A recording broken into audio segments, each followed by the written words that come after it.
you can even watch back. Giving players all the props or put them on blast. We don't give no hot takes, only talk facts. We're giving all our devotion, riding high on this wave of emotion. Going all out, yeah, cause this is our time. No, ain't no stopping us till we reach the finish line. All in, we came here to win. We're gonna give everything. S-I-C-K on the run. S-I-C-K, sick, sick. On fire, we're ready to fight. We'll bring the house down tonight. S-I-C-K on the run.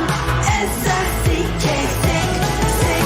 Playing on the car ride, play it when you lounge. X and O, you know that we can hold it down. Shout out to my man Sammy, got it off the ground. And to all the listeners tuned in right now. Got debates, analysis, and speculation. This is sports talk for the new generation. You know where to find us, got a reputation. Sick podcast, your #1 sports destination. We're giving all our devotion, riding high on this wave of emotion. Going all out, yeah, cause this is our time. No, ain't no stopping us till we reach the finish line. All in, we came here to win. We're gonna give everything. S-I-C-K on the run. S-I-C-K, sick, sick. On fire, we're ready to fight. We'll bring the house down tonight. S-I-C-K on the run. S-I-C-K, sick, sick. S-I-C-K, it's the sickest podcast. Tune in for the audio, or you can even watch back. Giving players all the props or put them on blast. We don't give no hot takes, only talk back. S-I-C-K, S-I-C-K, S-I-C-K, S-I-C-K, S-I-C-K, S-I-C-K, S-I-C-K. All in, we came here to win. We're gonna give everything. S-I-C-K on the run. S-I-C-K, sick, sick. S-I-C-K, it's the sickest podcast. Tune in for the audio, or you can even watch back. Giving players all the props or put them on blast. We don't give no hot takes, only talk facts. We're giving all our devotion, riding high on this wave of emotion. Going all out, yeah, cause this is our time. No, ain't no stopping us till we reach the finish line. All in, we came here to win. We're gonna give everything. S-I-C-K on the run. S-I-C-K, sick, sick. On fire, we're ready to fight. We'll bring the house down tonight. S-I-C-K on the run. S-I-C-K, sick, sick. Playing on the car ride, play it when you lounge. X and O, you know that we can hold it down. Shout out to my man Sammy, got it off the ground. And to all the listeners tuned in right now. Got debates, analysis, and speculation. This is sports talk for the new generation. You know where to find us, got a reputation. Sick podcast, your #1 sports destination. We're giving all our devotion, riding high on this wave of emotion. Going all out, yeah, cause this is our time. No, ain't no stopping us till we reach the finish line. All in, we came here to win. We're gonna give everything. S-I-C-K on the run. S-I-C-K, sick, sick. On fire, we're ready to fight. We'll bring the house down tonight. S-I-C-K on the run. S-I-C-K, sick, sick. S-I-C-K, it's the sickest podcast. Tune in for the audio, or you can even watch back. Giving players all the props or put them on blast. We don't give no hot takes, only talk back. S-I-C-K, S-I-C-K, S-I-C-K, S-I-C-K, S-I-C-K. S-I-C-K. Turn up your volume. Because you're about to listen to The Sick Podcast. With Tony Marinaro. 55 seconds left in the penalty, a minute and 27 seconds left in regulation time. Boston 4, Montreal 3. Lafleur coming out rather gingerly on the right side. He gives it into Lemaire, back to Lafleur. The sickest Montreal Canadiens podcast. You're in the ball! Sports entertainment like no other. Rejoint, on lui fait perdre la rondelle, une passe devant. Et c'est le dégagement et ce sera la victoire des Canadiens. Stanley pour les Canadiens, le 23e de l'histoire. You found the dogs! John, you found the dogs! He found the dogs! And all together, they worked a young team to the top. And now, a 24th Stanley Cup banner will hang from the rafters of the famous Forum in Montreal. The Canadiens win the Stanley Cup! Brought to you by Energy Transportation Group. Driven to be different. Tibi. Embrace your true nature. And Playground, your premier gaming destination. It's gonna be sick. Marinaro live on this Thursday, June 27. The NHL draft goes tomorrow night, right here in Vegas at the Sphere, and I can't wait. And of course, the NHL draft coverage 2024 right here on the Sick Podcast is brought to you by and presented by Betway, a leading global online betting and gaming brand. Follow your gut instinct. Go with Betway. Go on Betway.com or scan the QR code to join the action. Must be 18 and over and play responsibly. We want to thank our sponsors. We want to thank Energy Transportation Group. We want to thank Bittt at Tibi. We want to thank Playground, and we want to thank all of you for watching right now live on YouTube, on Facebook, and on Twitter. And we want to thank all of you who will be listening in on all social media channels. Once again, tomorrow is the big day. Tomorrow is going to be round one, the top 32 picks. And of course, on Saturday, it's going to be rounds 2 to 7. By now, you have actually read and listened to and heard so many things. Everyone's got their mock list out there. Everyone's got an opinion who's going 2, 3, 4, 5, 6, 7. This gentleman that's with me right now is extremely qualified. And there's a reason why I have him tonight, because in my opinion, he is one of the best. I want you to follow him on Twitter. I want to bring it up if I can. Would we have it by chance? Okay, you can follow him at Chris M. Peters, all right? And we'll show you exactly what it looks like. Look at that. That's him. I want you to follow him, okay? And you'll see here that Chris has already talked about prospects for ESPN, for CBS Sports, for Daily Faceoff. And Chris right now works for and has for quite some time for Flow Hockey.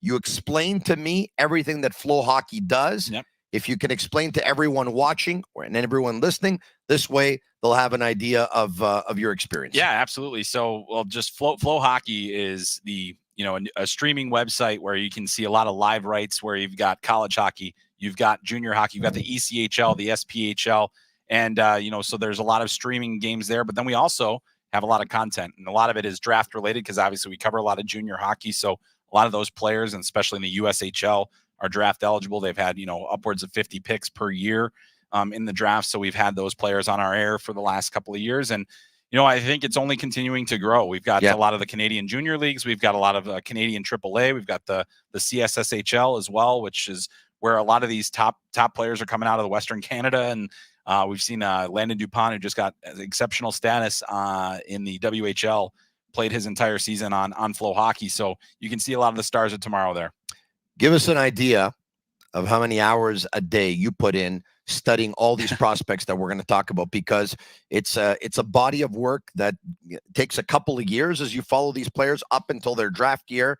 And here we are. How much have you seen these players? How much tape have you seen of these players? How much live have you seen of these players? Yeah, I think every year you try to hone in as best you can on what the top guys are going to be, because, I'm trying to give you more of a picture of what the top of the draft is going to look like. So I've tried to work smarter instead of harder at times, but at the same time, you still, even if it's just a select group of players, you have to watch lots. So, I think when it gets down to the top players, we're trying to see them at least 7-8 times. And obviously we can't do that live because I don't have the budget of an NHL scouting staff or the personnel. But it's certainly a lot of video work. And then you get to the rinks when you can. You go to the major events like the World Juniors and the different things where you can see a lot of prospects in one place. So in terms of hours per day, since I've been at Flow Hockey, I've had a lot of other responsibilities too. So it's probably, I've had to be even more efficient with my time when it comes to prospects. So that means a little less sleep, a little less time to yourself. But at the same time, it's worth it on weeks like this where this information can be very valuable to fans. We're going to pick up on this in just a second. But for all of you watching in Montreal or Montreal Canadiens fans around the world, I want to tell you that earlier today, I caught up with someone. You probably saw it by now on social media, a former Montreal Canadien that I hadn't seen in a while, who's doing extremely well in life and in his career. If we can bring up the picture, you'll see that he seems to be in fine form. There you have it, ladies and gentlemen. PK Subban, Pernell Carl, as well as George Larac, Al Montoya, Julie Chu, Zach Whitecloud, Jordan Harris. The list goes on and on. Anson Carter. PK is one of the chairs on the NHL Player Inclusion Coalition, as well as Anson Carter. And earlier this morning, they were at one of the boys and girls clubs here in Vegas. And the program has gave $20,000 to 10 boys and girls clubs to actually increase their staff for a 2-month period and go out and buy $20,000 worth of ball hockey equipment so the kids from the boys and girls club can actually play hockey. I caught up with PK. I spoke with him. We had a great chat, and also had a somewhat of an interview with him that lasted about 10 minutes. We'll play it for you here at some point. We're just thinking of when we'll play it, whether it's going to be tomorrow, Saturday, Sunday, but in the next couple of days, you're going to get it. And, I mentioned this because, and I tweeted this, PK still has Montreal in his heart, and he wants everyone to know it. He was actually in Montreal for the Canadian Grand Prix a couple of weeks ago, and is actually going to be in Montreal this weekend. It's going to be his brother's bachelor party. His brother Jordan is getting married, and where does he want to have his bachelor party? He's going to have it in Montreal. So if you see someone who looks like PK in downtown Montreal on Saturday, chances are it's him. All right, okay. And kudos to the NHL Player Inclusion Coalition, doing an amazing job. And they put a smile on kids. They were playing ball hockey with all these kids for over an hour. And believe me, it was hot in the gym. Not as hot as it is outside, but it was hot in the gym. By the way, folks, it's about 42, 43 degrees here in Vegas, okay?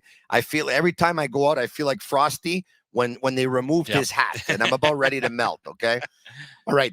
Also, should be noted that Montreal Canadiens Executive VP of Hockey Ops, Jeff Gorton, met with members of the media earlier today to answer some questions. Kent Hughes is going to be available to answer the questions tomorrow following round one. And scouts Marty Lapointe and Nick Bobrov will be available to answer questions on Saturday. We put out a couple of clips there of certain things that Jeff Gorton said. Some people have certain opinions on what he said. I read a lot of your posts. I have a certain opinion on what Jeff Gorton said too, and we'll get to it in a second. Okay. Everyone knows Celebrini's going one. It's out of the way. And in Montreal, everyone wishes Celebrini the best, but they don't really care because he's not going to the Montreal Canadiens. I asked Jeff Gorton today, I said, Jeff, how much are you paying attention to what's out there, what's being leaked to some insiders?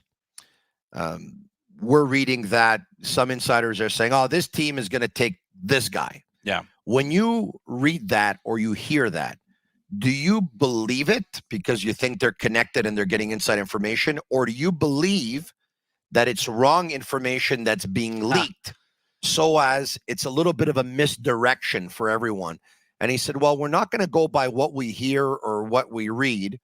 And he says, I get the question. He says, but we're not really sure when we get information. He goes, there's been years where I guessed the first 5 or 6 or 7 or 8 picks. And there's been years where I didn't even guess one. Yeah. Okay. But then he added, and this is why I asked the question.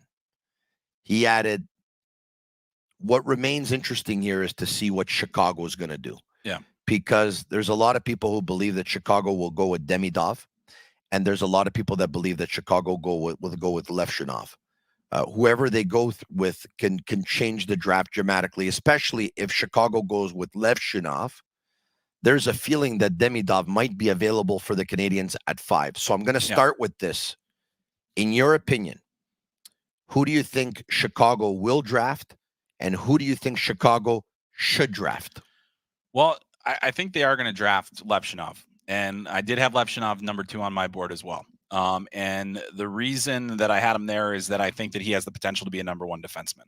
And when you look between number 1 defenseman and I think also of the defensemen in this class, I feel like he has the most tools to be a number 1 defenseman. What are those tools? So the tools are, he's a true 2-way defenseman. His defending is probably better than advertised. I think some people don't think it's all that good because they see the mistakes that he might make with the puck.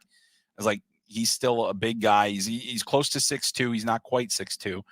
Close to 6'2", really good skater, which I think is so important in today's NHL. He makes it look easy too. It's an effortless stride. He's got really good north-south speed, but it doesn't look like he's like chugging. He's just got that nice, long, powerful stride. And it kind of fools people, I think, a little bit. And then on top of that, he's so poised with the puck. He makes so many good plays, and there's no panic. He doesn't make anybody that has the puck a lot is going to make mistakes, right? They're going to have turnovers. There are going to be situations where that happens. He has the puck enough to where, that is going to happen sometimes, but the good far outweighs the bad. I think the hockey sense is very strong. And, I've watched this guy for 2 years. I saw him in the USHL when he was with the Green Bay Gamblers, and then I saw him this year with Michigan State. And, think about some of the defensemen that have gone high in the draft in the last few years, guys like Owen Power, Jake Sanderson. I mean, players like that. And I feel like as a college freshman and a young college freshman in only his second year in North America, was a number 1 defenseman on a title contending team in NCAA hockey. He just has whatever it is. I feel like he has it in terms of just the skill, the smarts, the strength. I just feel like all those tools are there. And when you put that against a top line scoring winger, unless that scoring winger is so far ahead, then you would say, well, that I'll take the top line scoring winger. But if you believe that the Levshunov's a number 1 defenseman, most teams are going to take the number 1 defenseman over the top scoring wing. So were the Canadiens right last year to draft Reinbacher instead of Michkov? Well, to me, that was always an interesting pick.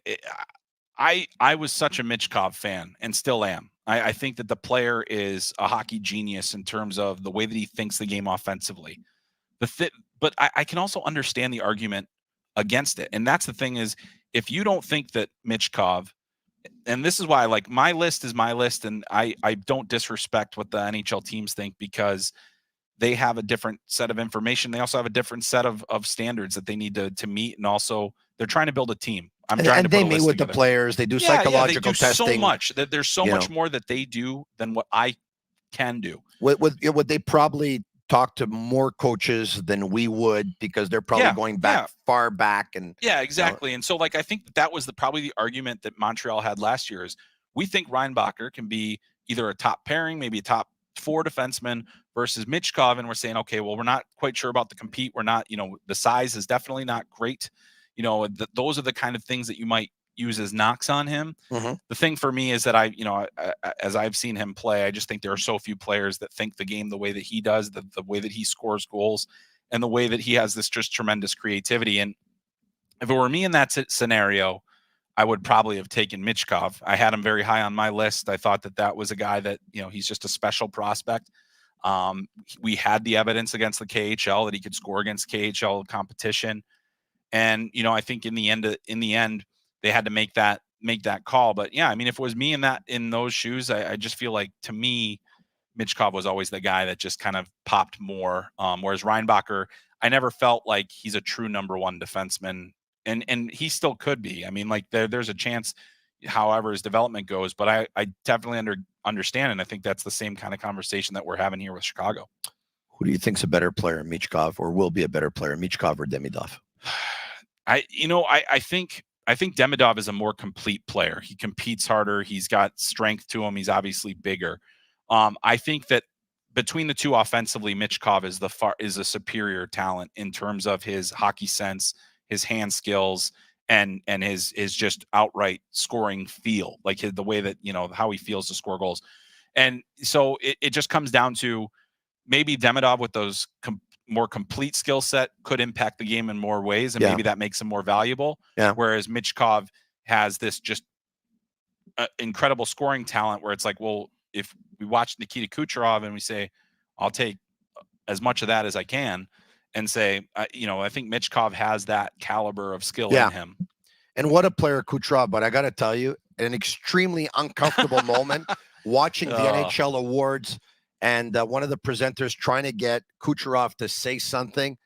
Man, just lighten up. Yeah. Just, I got to tell you, when they have these NHL All-Star weekends and they have the NHL awards ceremony, with all due respect to the National Hockey League, who has treated me extremely well since I've been here, they suck. Like, they really, really suck. I mean, there's no creativity whatsoever. It's extremely uncomfortable moments. A lot of the stuff seems somewhat rehearsed. Anyway, I digress. Okay, they have a long. I give them credit for trying. Well, yeah, but you know what? You can try, but every now and then you have to hit it out of the park, and it seems like they rarely do. Oh, you said that you feel strongly that Levshunov is going to go number 2 to Chicago. You feel strongly about that? I would say just based on what I've been hearing around here in Las Vegas and hearing from other scouts and just saying, the winds seem to be blowing that way. Now, Chicago did meet with Demidov in Florida. They did talk to him. I just never got the sense that materially changed things. They had their whole contingent down there. So the one thing I will say is that Chicago went down to the wire in making their decision. Now, today, Kyle Davidson met with the media and he said, we know who we're picking. Didn't give it away, obviously, who they were going to pick. But I think that there were two schools of thought, right? Demidov's such a supreme offensive talent. We could put him with Connor Bedard, and now you've got a Batman and Robin kind of situation there. Or you've got your center, your star center, and now you've got your number 1 cornerstone defenseman. If you believe, and that's the thing, is how can any of us know for sure what the player is going to be in 5 years? The spine of your team. Yeah, exactly. So you're going down, and now they still are probably looking for their goalie of the future. Yeah. But you look at that and you say, basically look at what Dallas did. Yeah. And they did it in one draft too, where they had Robertson as a star winger, and then they had their number 1 defenseman, and they had their star goalie. But insider Pierre LeBrun was fantastic at what he does. Yes. Pierre said that based on his information, a lot of teams have called Chicago for the number 2 pick, and Chicago said, we're not trading the pick. So you gave me your opinion that Chicago's drafting Levshunov, and that's fine. But my question to you is, all these teams that are calling Chicago for that pick, do you think Levshunov would be their pick as well, or do you think it would be Demidov? Yeah, I don't think he would be. Not for everybody. There are some teams that definitely have that love him, probably. And I know, I mean, Chicago they've met with Levshunov a ton of times this year, so that's the other thing, is that the lead, the tea leaves are you kind of read those. But I think the thing is if you go past 3, you wouldn't get him. Like, so if Chicago traded anywhere but 3rd, they would not get him. But Chris, correct me if I'm wrong, because you're a lot closer to the situation than I am. But based on some of the conversations I've had, and based on what I'm hearing, that, for example, Anaheim is leaning towards Levshunov if Chicago doesn't take him. And if Chicago does take him, they're leaning towards Silayev, the big Russian defenseman, 6'7". And if they're not going to take Silayev, they're also pretty enamored with Beckett Seneca, who's almost 6'4", right-handed shot. He's a winger, because that's something that they don't have and they need. Is it just me? But we've always heard that teams should draft the best player available. But this year, for whatever reason, it seems like a lot of what we're hearing, teams are actually thinking of drafting more based on need than based on best player. Is this just a wrong feeling I have here? I think I've had this conversation a lot, because I've asked, I think that the idea of best player available is so subjective, because that Levshunov might be the best player available to Chicago if that's the way their board looks. And so they are taking their number 2 guy. I think you allow what you need, what your team needs are, to inform some of your decisions. I think if you're a team like Anaheim in particular, where you've kind of got your set pretty set down the middle. Yeah. You've got some good talented wings. You've got some good young defensemen. So you've got a little bit of everything. Maybe Lucas Dostal is going to be your goalie of the future as well.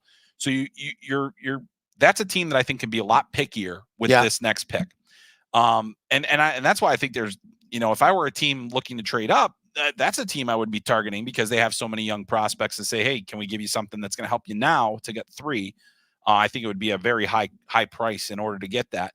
So I think that, best player available is very, we go off the list and, everybody sees the ticker on the draft, right? And you say, well, who's the best player available? Well, that's according to whoever is in charge of that board. And really this year in particular, I think the biggest factor in best player available versus need is there is no consensus about who number 2 is. Like, I don't think that, Demidov certainly is in the mix for that. Silayev is very popular. Levshunov, all the, Seneca, as you mentioned, is a player that's really risen up late. Zeev Buium is another one where I keep hearing from a lot of people, he's going to go higher than anywhere has him. And I don't know where that is, but but that's the thing is that's what you hear around this time. So it's so subjective in terms of that. And I think that teams will also build their lists thinking for the future. They still have to build a team. They can't just we can't have all left wings. We can't have all centers. We got to find guys that are going to be able to fill out our positions. And sometimes those players in certain positions fill the need and also are the best player to them. Yeah. So my question to you was, who do you think Chicago will draft at number 2? And who would you draft at number 2? And both answers you gave were Levshunov at number 2. Yes. All right. So now Anaheim at number 3. Who do you think Anaheim will draft, and who would you draft? Anaheim, I think more. That's the one that I think is one of the biggest wild cards for one. So I think we're all guessing. We're all guessing on Anaheim. I think that they will take Silayev, but I think that if I were them, I would probably take Demidov. Demidov is 3rd on my board. They have some guys that at the wing position. You've got Pavel Mintyukov there, who's made the adjustment to North America. You got a guy that kind of can help smooth things over and keep, he's same agency as well. I know they're not going to take a centerman because they already have Leo Carlson and they have Mason McTavish. They have Trevor Zegras right now who plays wing but could play center. I'd be shocked if they take a centerman, but you believe they'll take Silayev, but you would take Demidov. I think so, yeah. I mean, and that's just kind of if we're going off of my board, and also since I'm in Anaheim, I don't have to be picky, right? So I've said this before, but I believe that Martin Madden Jr. is by one of the best scouts in hockey. Oh yeah, absolutely. His track record's amazing. Yeah, very well respected. And I think the other thing is that they kind of have a type, but they also kind of don't, right? They seem to have a profile of player that they like, but that can change. They're always going to go with what the year kind of brings them. I think Anaheim's going to have an amazing future, by the way. Oh, we're talking about the Canadiens rebuilding. Anaheim's been doing the same thing. And if you think the Canadiens one day are going to go far in the East, well, I think Anaheim's going to go far in the West. I agree. The Columbus Blue Jackets, what are their needs? Who do you think they're going to take? And once again, who would you take? Yeah, I think in this scenario, for them, they have needs everywhere. So my sense is that they'd take a premium center, and I think that would be Caden Lindstrom. I think they'd go for the bigger center. Insulate Fantilli. Yeah, exactly. You've got a 1-2 punch of 2 powerful centers that play with a little bit of nastiness, that have skill, that can score. And they've been searching for so many years to have strength down the middle. Yeah. That I think Lindstrom makes sense there. And so I think when you're prioritizing a draft list or a draft board, often it's going to go center, D, wing in terms of that, and then goalie somewhere in there. Even though goalie is such an important position, it's just really hard to get right at the draft. Yeah. So, you say center, and I think, that there are some teams that aren't 100% sure that Lindstrom will be a long-term center. Just, does he drive play enough? Does he make enough plays in general? But I think that there's certainly, at least on my end, I think that he will be a center. Now, he's a little bit lower on my list, and part of the reason is because of his injury history. He's a big guy who plays physical, who's dealing with a back injury, and those are unpredictable. And so I wouldn't drop him terribly far, but I did have him a little bit lower. So if I were Columbus, I'd probably be looking at some of the defensemen, even though I know I have Denton Matejchuk and I have David Juracek on the way. I think if I went and got an Anton Silayev, I've got a real stopper there for my team. And I think that would be the guy I would take if I were them. Cross paths with David Juracek a couple of days ago here at the hotel. His brother, of course, is in the draft and set to go in round number 1. By the way, the Quinn brothers, the Hughes brothers are in the hotel as we speak, because word is going around. I crossed paths with Joe Thornton. I saw Joe Thornton today in the hotel, just walking by, which was kind of cool. Okay, here we are. pick number 5. Yeah. Before we say anything, the Montreal Canadiens, let's play several clips that we got earlier today at Jeff Gorton's scrum with members of the media.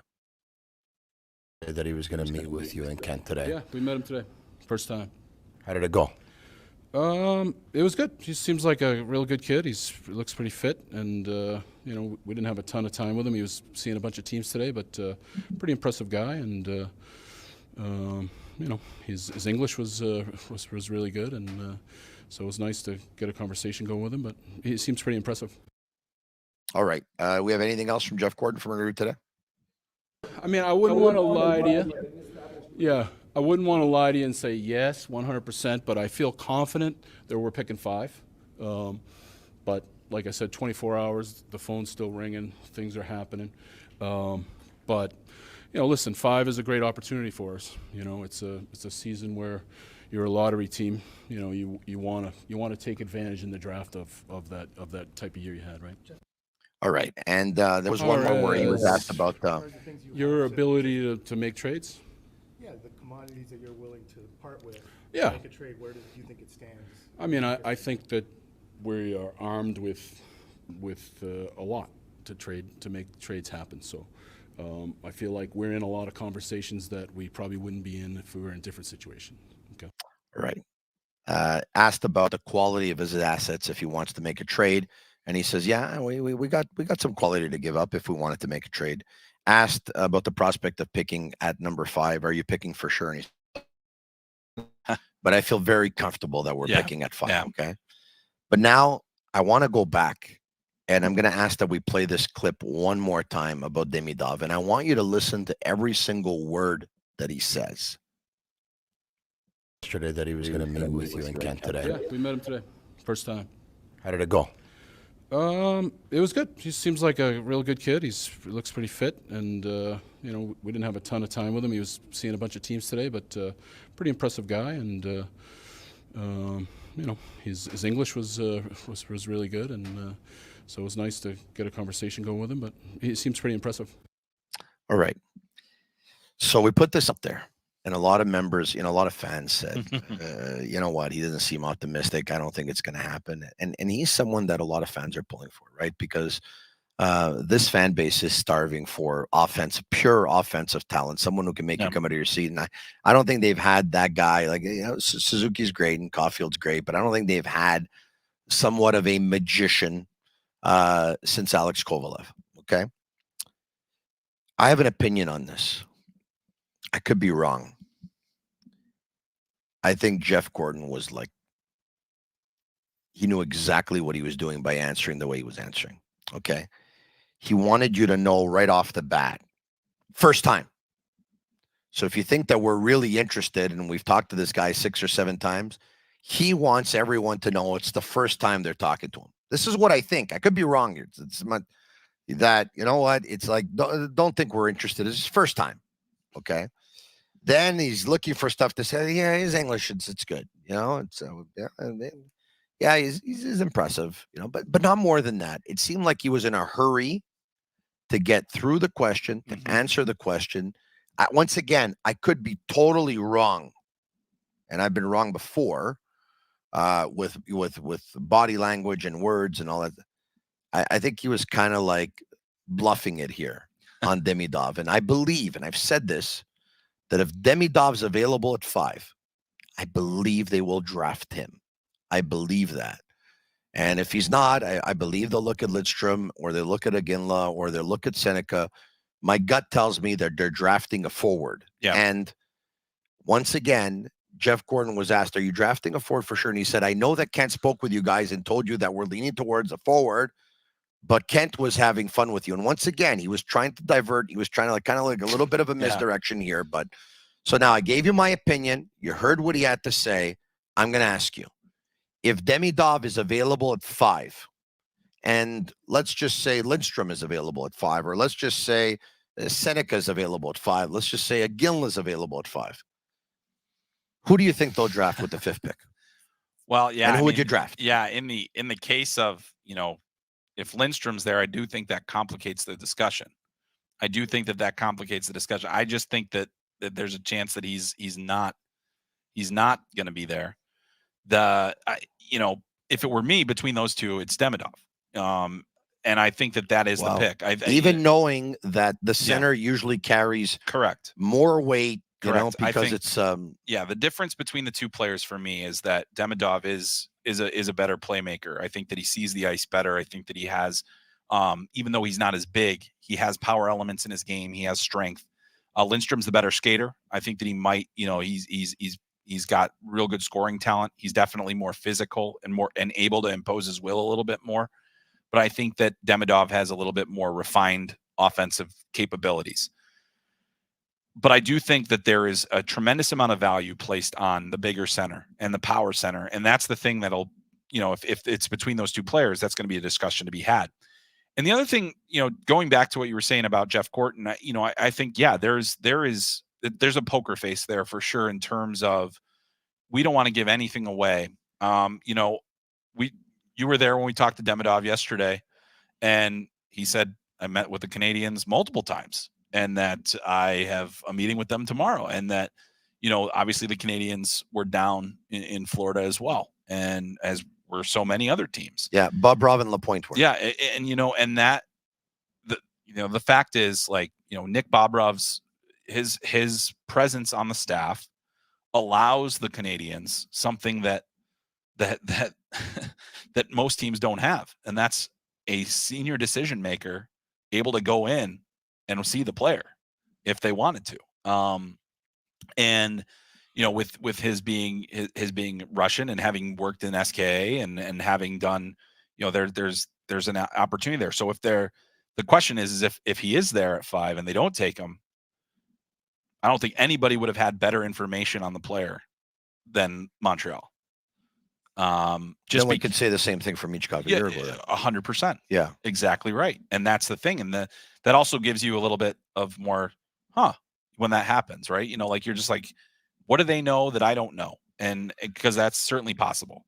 But yeah, to me, if it's between those two players, I would take Demidov. And then the other interesting thing here is, okay, we've got all those centers. I did mention Zeev Buium as a guy that might go a lot higher than anybody thinks. Now you say, okay, well, we have Lane Hutson, we have all these players. I think there's a lot of NHL scouts that now believe, not just because of the offense that Zeev Buium showed this year, but also his defensive game and where it got to towards the end of the season, that there's a real chance there. Now, they have a lot of defensemen in the system. If Demidov and Lindstrom are gone, do you think the Canadiens are leaning towards Zeev Buium? I don't know if they're leaning towards him, but I think it's a possibility, and I think it's a legitimate possibility. He's I think back to the discussions that they had when they did draft Lane Hutson, and I think Zeev Buium might be a slightly a better and bigger version. And you look at what he did this year, record season for a draft eligible defenseman in NCAA hockey. Because when you have positions stacked up like that, when you have a defense that they have, you say, is the player better than what we have? And if he is, that makes you better. So then you do. So again, it comes back to the discussion. Do you think he's a top 4, top pairing? The question, I think that what Zeev proved at the end of this season, going into the championship. Now he's also won 3 championships in a calendar year as well. Under 18 Worlds, World Juniors, and then also the NCAA championship. I think a lot of teams are very impressed with him. I think if he doesn't go 5, there's a good chance he goes at 6. There's a chance he goes 7. Chance he goes 8. I don't think he goes any. He's a sure bet. I don't think he goes any lower than that. But the thing is, like, if Demidov and Michkov are gone, but I agree. I think that Seneca could be on the list. I think there are those other players, but I'm not ruling out Buium because I just think that I've heard so much this week. He's going to go a lot higher than you think he's going to go. Let's just say Lindstrom is out, Demidov's out. Canadiens are leaning towards a forward. Yeah. And they're looking at Iginla. They're looking at Seneca. They're looking at maybe even Cole Eiserman. Yeah. Who and why?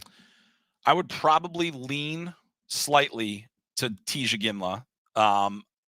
It's really close between him and Seneca for me on my list. I think that the Seneca is still growing into his body. He's still growing. I mean, he is a fascinating prospect. The second half of the season that he had was incredible. The thing that I like about Tij is I think he's a highly competitive individual. He's highly skilled. He can score. I don't think he's listed as a center. I don't think he's going to be a center. I think he's going to be a wing. I like the way that he plays. He's got kind of a downhill game. I like that about him. I think that he's really improved his defensive capabilities and his details in terms of how he plays away from the puck, his competitiveness. And I think the other thing that strikes me about him more than anybody, you'll know better than anybody, Montreal is a tough market to play in. He has a tremendous mentality, a tremendous approach. He's got professionalism in his veins. He's a pro now, like in terms of his demeanor, his approach, and we've seen tremendous growth in his game. So there's clear upside there as well. He's the most matured of all of them. Absolutely. I mean, and where he comes from, and so a lot about the player. So yeah, so I think that he's, but I mean, Seneca, it's the other thing is the upside, the ceiling with him. Yeah. And I think that's really, it's something you have to think about. I asked you about Cole Eiserman. I had a chance to sit down with him yesterday. Let's play the chat right now. You're a tremendous scorer, and I'm sure you've heard this because everyone tries to find a knock on everyone. It's uncertain how you will be able to affect the game if you don't score. What do you say to that criticism? Obviously it's tough for me to say just because I've been scoring right now, and but I'm definitely going to use my body, get first on pucks, still make plays, use my passing in my mind a lot more, but causing chaos in front of the net, and obviously doing the stuff like blocking shots, getting pucks out, trying to do stuff to win games, and as you get older, those stuff become more important, and I can still do that stuff. So. Cole Caulfield came out of the U.S. National Development Program as well. He scored a ton of goals. You were able to beat his record. How do you feel about the prospect of possibly playing with him? That would be pretty unbelievable. He's something I really look up to.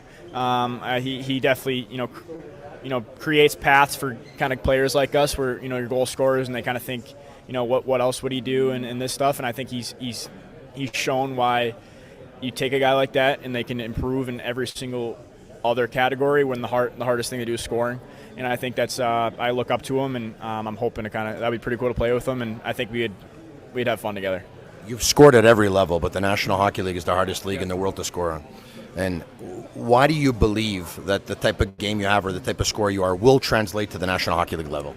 Yeah, I think just because I think I've gotten better every year. I've found new ways to score, and whether it's the one-timer or being net front, and I'm still trying to figure out other ways to score. And I think having that open mind and with the skill set I have and with the mentality I have is only going to benefit me. And at some point, it's going to hopefully get to the point where it's going to happen in the NHL.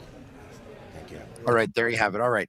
I want to make one thing clear right away because I've been dying of laughter in the last 24 hours here, and maybe I should have made it clear.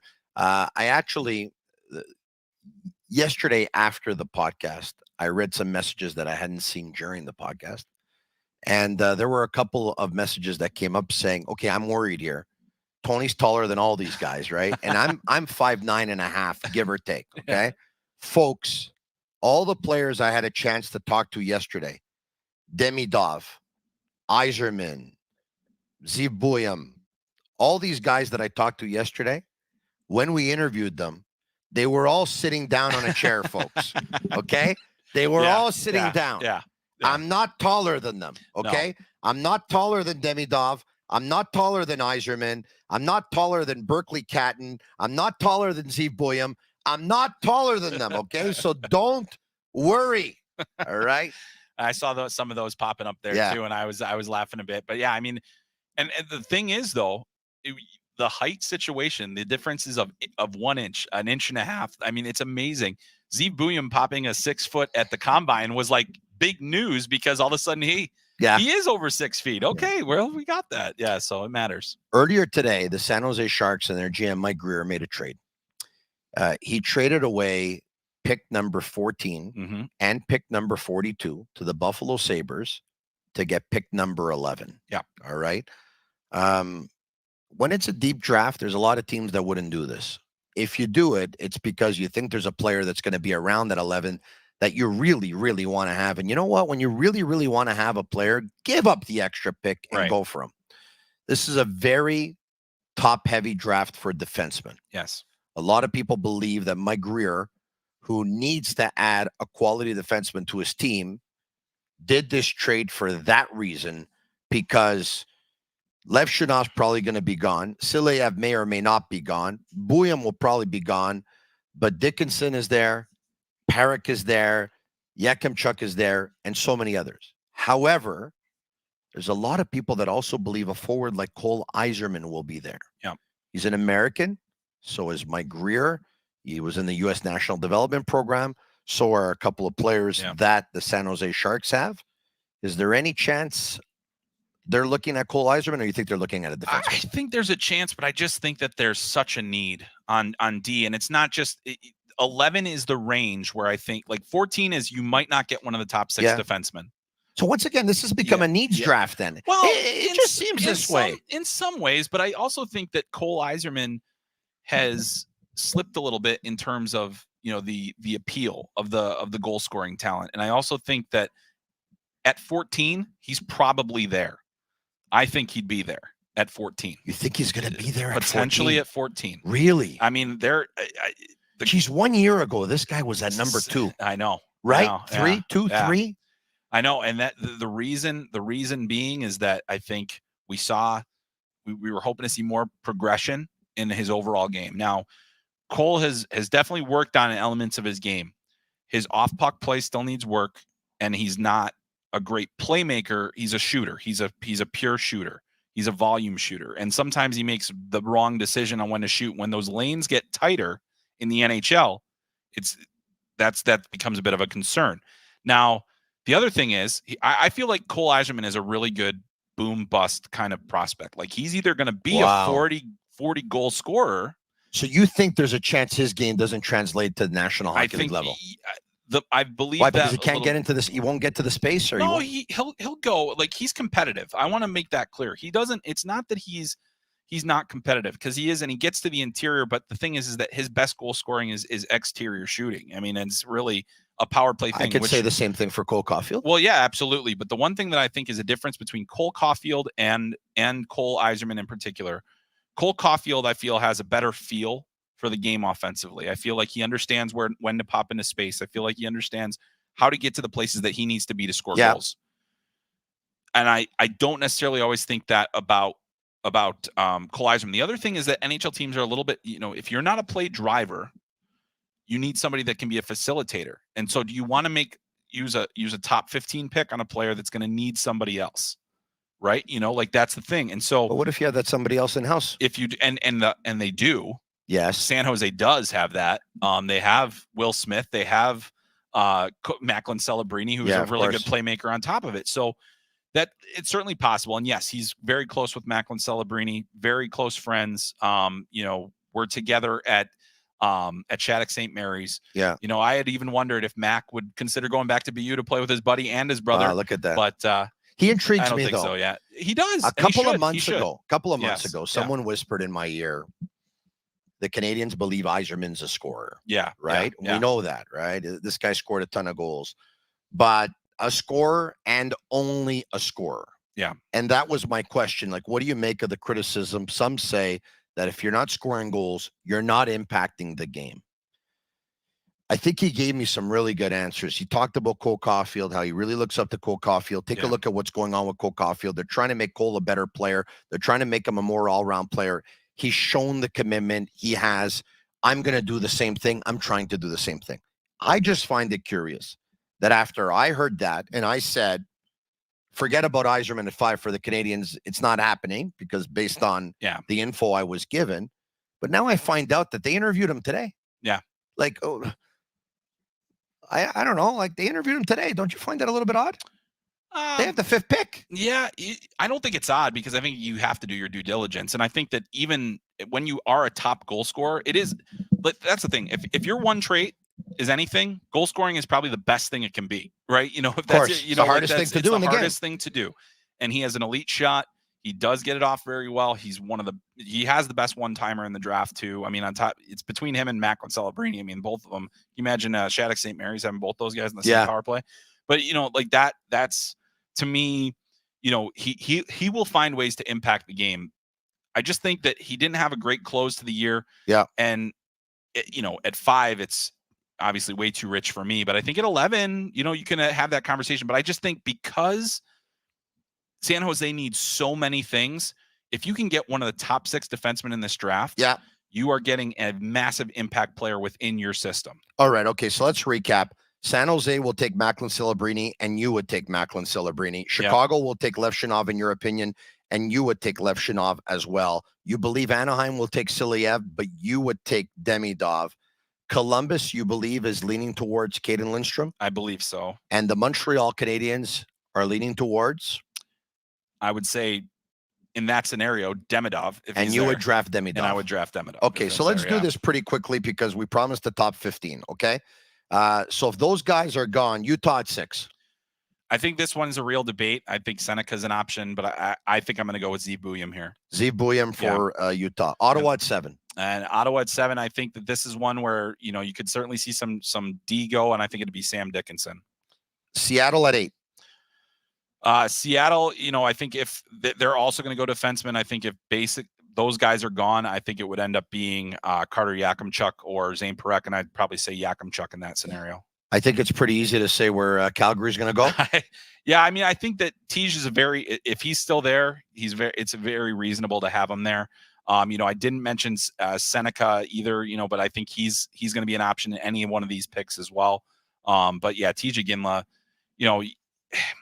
the question I have for Calgary is, you have other things in your system, if he's truly the best player and the highest player on your board, you absolutely take him. It's just a question of, what if one of those premium defensemen is still there, and is that something that you prefer? Whether we're talking defenseman versus wing, that kind of thing. So, but I think Tij, it makes too much sense. I mean, you can even have Jerome announce the pick if you want to. Yeah, well, that would be amazing. Yeah, actually. It would and you know what? Awesome. That's the way it should go down, I think. All right, New Jersey, this is going to be pretty tough for you to answer because the rumor out there is that they're looking to pick, and the rumor out there is that there's a possibility the pick could be traded possibly to Carolina in a Martin Nishash deal. Yeah, and that's an interesting one too, because I mean, I wonder, this 10 pick is so valuable. Oh, really? Is that enough? Is that enough? Because I feel like there are teams that are going to have guys they want. They're either going to be that one of those 6 premium defensemen will still be there. Okay. You'll have potentially, I think Berkeley Catton is very underrated in this class. If Seneca is still on the board at 10, I think teams would jump at that opportunity as well. So I wonder too if it's in the best interest of New Jersey to wait and see how the board falls, or if they should trade it ahead of time. But if is Martin Necas worth the 10th overall pick to you? I'm not certain that that's enough to get it done for me. You know what? This draft, and I like the player. If you could actually draft Seneca, he might end up being better than Necas. Correct. Yeah. And right. If in our scenario he's still on the board, that would be the pick for me. Let's go that he's still on the board. That's the pick for you. Seneca at 10. San Jose at 11.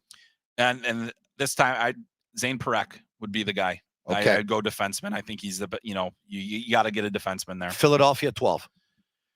Constant Hellenius, center. I think that they want a center.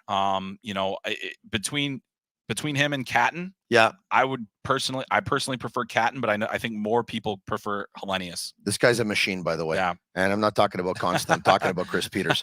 Minnesota at 13. At 13, to me, it's if Hellenius is gone, you got to go with Catton. I won't worry about the size with him. Will they do that? I don't know. I think Cole Eiserman, this is when we're starting to talk Cole Eiserman as well. Yeah. Buffalo at 14? Buffalo at 14, man, this is a tough one. I think that this is another one. I wouldn't be shocked if this pick moves as well. Okay. Just because I think Buffalo really needs to get some immediate help. I thought it was a smart move to trade down from 11 because a lot of the guys there are what you have in your system. So for this one, I'm going to say, who's there in this range. So I didn't pick Eiserman, so I'll pick Eiserman Eiserman there for Buffalo. Well, it makes sense for Eiserman to go to Detroit at 15 because the GM Eiserman can select the player Eiserman. Exactly. Even though there's no relation, right? But Detroit at 15. So this is a tough one because we never know what Steve Eiserman's going to do, right? Moritz Seider was 100%. Not someone that they people expected to be drafted when he was a couple of years back. Right. Yeah. And you know what? I don't think they've gone heavy and forward in the last couple of years. This is where I think we might see Stian Solberg.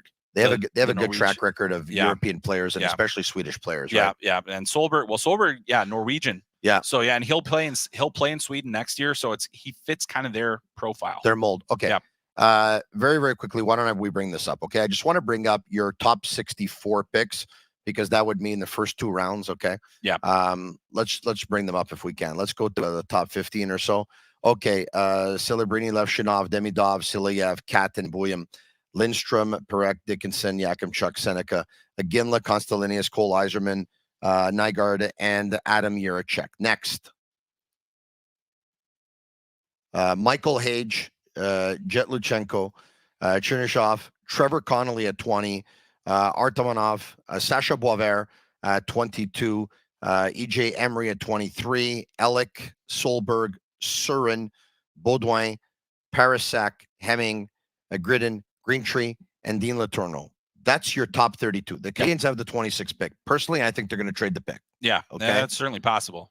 But if they don't, like if there's one of those players around there, who is there one of them that jumps at you that you say, well, you know what, he'd be a really good pick at 26? Yeah, I think there's a lot of really interesting players there. I think it's going to be, we'll see kind of, I think one of the wild cards in that group, the 20, Trevor Connolly, who's going to pick them, that's a lot of talent we're hearing. Yeah, I mean, top 15 talent, on talent. Yeah. I think that if he didn't have the track record or the background that he has, we'd be talking about him ahead of like guys like Cole Eiserman and even maybe Hellenius. But there's a Quebec-based scout. His name is Simo the Snake Boisvert. I call him Userpent. Yeah. Okay, he's a collaborator on my show. Yeah, and in his opinion, when we talk about pure talent, he sees Celebrini, he sees Demidov, and he sees Trevor Connolly. Yeah. And I mean, he's probably not alone in that assessment. Wow.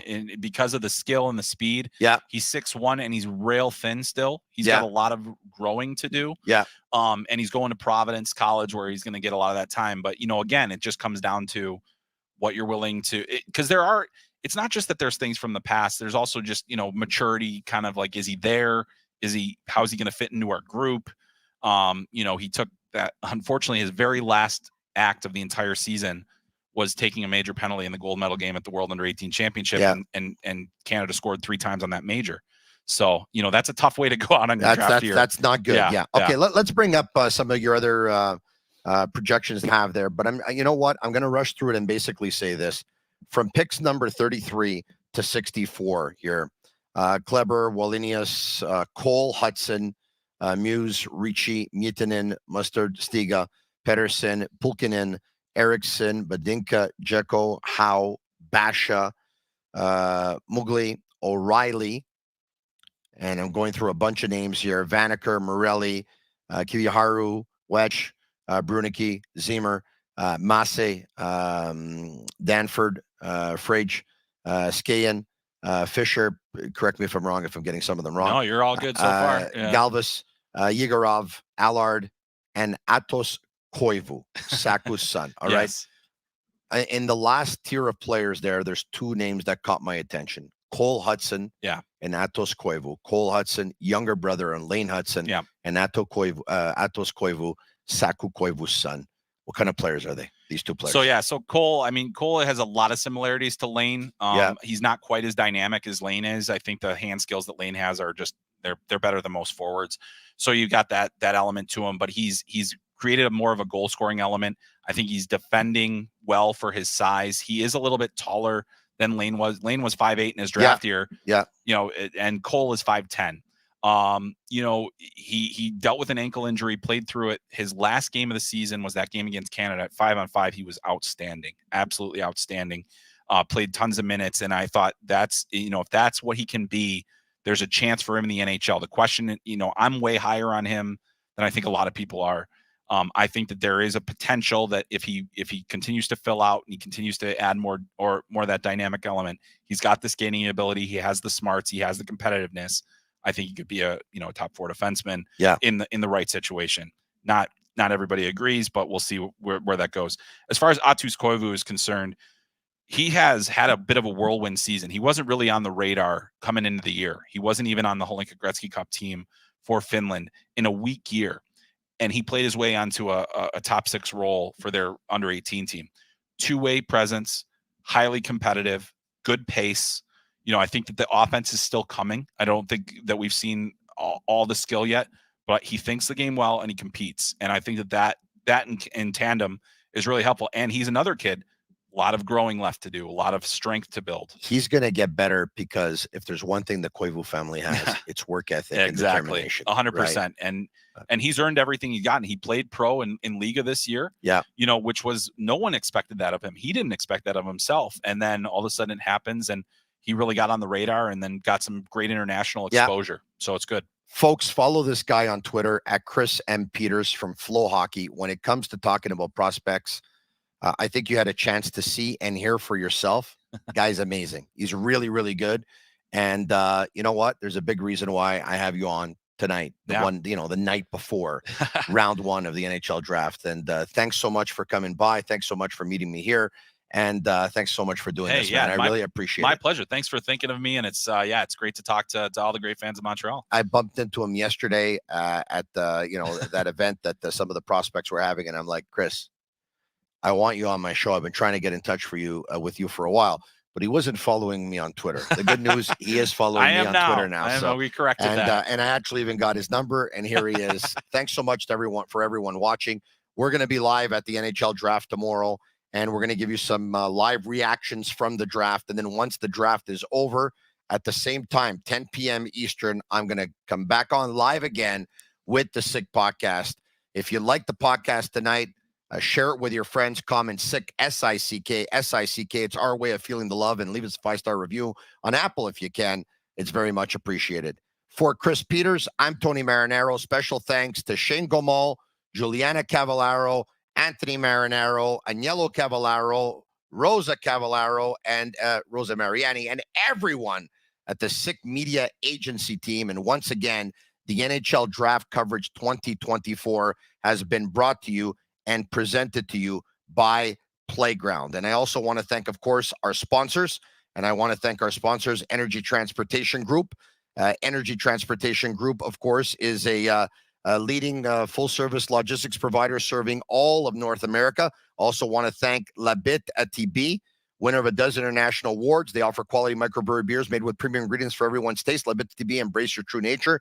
They launched their new Ultra Lager, a refreshing, thirst-quenching beer perfect for the hot summer days with only 90 calories, 2 grams of carbs, and 4% ABV per can. Available in a pack of 6 and 12 in grocery stores all around the province of Quebec. Ultra light and ultra refreshing. And Playground Summer Million is the must-play poker event of the season, featuring 15 championship ring events, $1 million in guaranteed prize pools with a $500,000 guaranteed main event. Playground Summer Million Poker Series, June 20th to July 1st. Visit playground.ca for details. Once again, the Sick Podcast is 3 podcasts broadcasting live from here. The Sick Podcast with Tony Marinaro, yours truly, is one of them. The Recruits Draftcast podcast with Grant McCagg and Shane Gaumont. Shane is in Vegas is another. And the Sick Podcast, The Eye Test with Pierre Maguire and Jimmy Murphy. Jimmy is in Vegas is another. We're all over the prospects. We're all over the draft. Thanks for watching us. Follow us on all our channels. The next couple of days is truly going to be sick. Have a good night, everyone. Thanks for watching. And that's a wrap. Hope you don't miss us too much until next time. Follow the Sick Podcast with Tony Marinaro on YouTube, Instagram, Facebook, Google Play, and Apple Podcasts. The Sick Podcast is brought to you by Energy Transportation Group, driven to be different. LaVie.tv, embrace your true nature. And Playground, your premier gaming destination.